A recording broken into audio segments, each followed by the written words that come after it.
So mga sangkay, mayroon po tayong update ngayon. Lumabas na nga po ang resulta ng botohan doon po sa Kamara laban po kay VP Sara kung ano nga ba ang status nitong impeachment case ng ating Vice Presidente. At ito po yung resulta.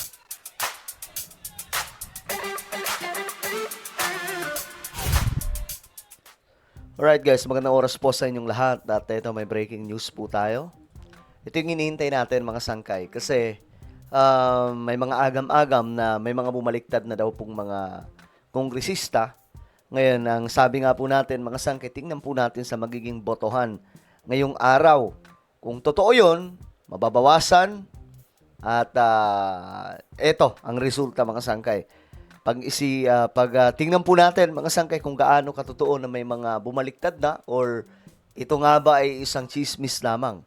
Anyway, bago tayo magpatuloy sa mga hindi pa po dyan nakakapag-subscribe sa ating YouTube channel, makikita nyo po yung subscribe button sa baba ng video na to.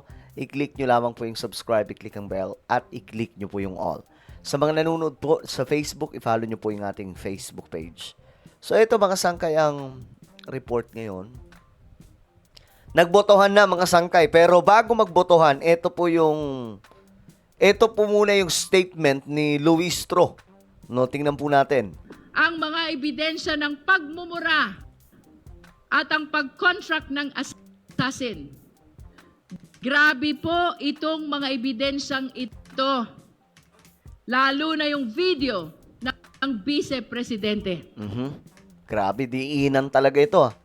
Kong Laila de Lima described it perfectly when she said, noong gabing iyon, nakita natin ang totoong Sara Duterte. Nanlilisik ang mata. Grabe. Halos bumula ang bibig. At lumabas ang dugo sa tenga. Okay. So yun po yung nilabas na statement mga sangkay, no, ng kanilang chairman. No, chairman ba ang tawag nito? Siya po yung namumuno dito ng ano eh. O, tama, mga sangkay. Siya po ang, or chairperson. Dito po, mga sangkay, sa House of Representatives, sa hearing na ito. Ngayon, mga sangkay, ito po yung resulta. No, tingnan po ninyo. Ito yung resulta ng botohan ngayong araw.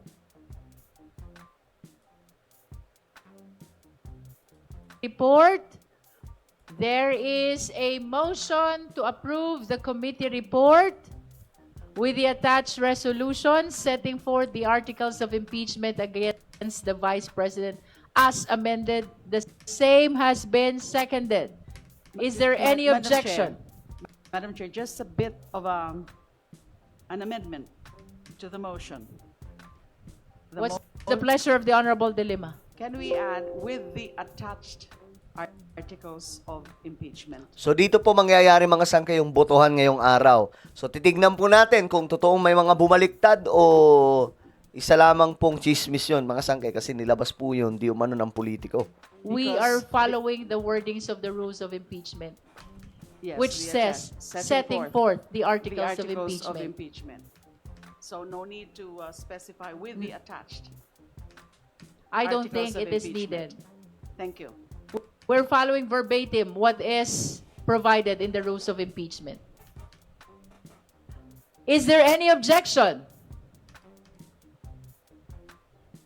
Hearing none, then it means that this is unanimously approved. But again, for purposes of accuracy of the record, may I request the justice members present to raise their hand Ito na. to show support in the approval of the committee report, the attached resolution setting forth the articles of impeachment as amended.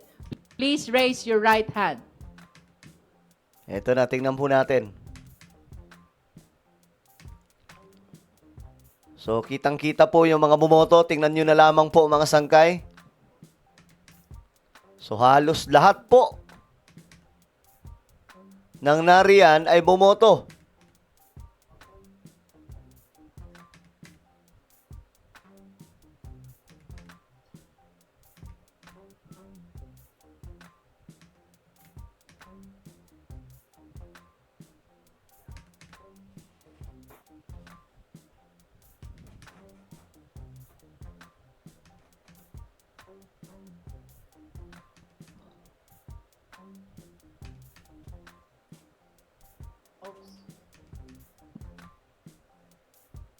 Lahat mga sangkay, no?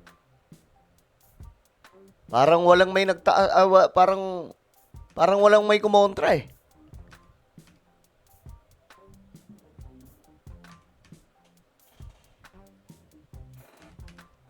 You may put down your hands. Ito na.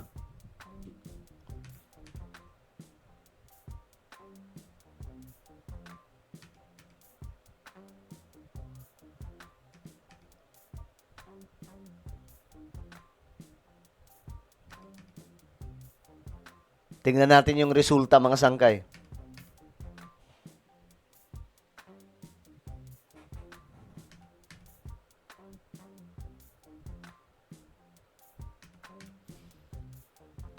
Parang ano eh, parang sigurado na talaga yun na mai-impeach si VP Sara eh. Sa nakita po nating nagtaas ang mga kamay, mga sangkay, eh, solid pa rin eh. Let it be placed on the record Eto na. that 55 out of 55 Justice members physically present manifested their support to the approval of the committee report, to the attached resolution setting forth the articles of impeachment as amended. The chair therefore declares the motion unanimously approved. Wait. So, ayun, mga sangkay, ito yung decision. Nagkaisa ang mga miyembro ng House Justice Panel na aprubahan ang committee report at resolution kalakip ang articles of impeachment laban kay Vice President Sara Duterte sa botong 55-0. Unanimous ang desisyon ng committee sa pag-uusad ng reklamo. Inaasahang dadalhin ang mga ito sa plenaryo kung saan magbobotohan ang mga mambabatas para magdesisyon kung muli mai-impeach ang pangalawang Pangulo. Ito na yun, mga sangkay. So, hindi totoong may mga bumaliktad. Lahat o, tingnan nyo mga sangkay, 55-0. So, walang katotohanan yung may bumaliktad mga sangkay na mga kongresista. Mukhang matutuloy na po ito. Paano yan? Anong inyong opinion? Comment down below. Meron tayong YouTube channel. Ito po ay Sangkay Revelation. Hanapin nyo po ito ngayon sa YouTube. Kapag nakita nyo na, i-click nyo po yung subscribe, i-click ang bell, at i-click nyo po yung all. Ako na po ay magpapaalam. Mag-iingat pong lahat. God bless everyone.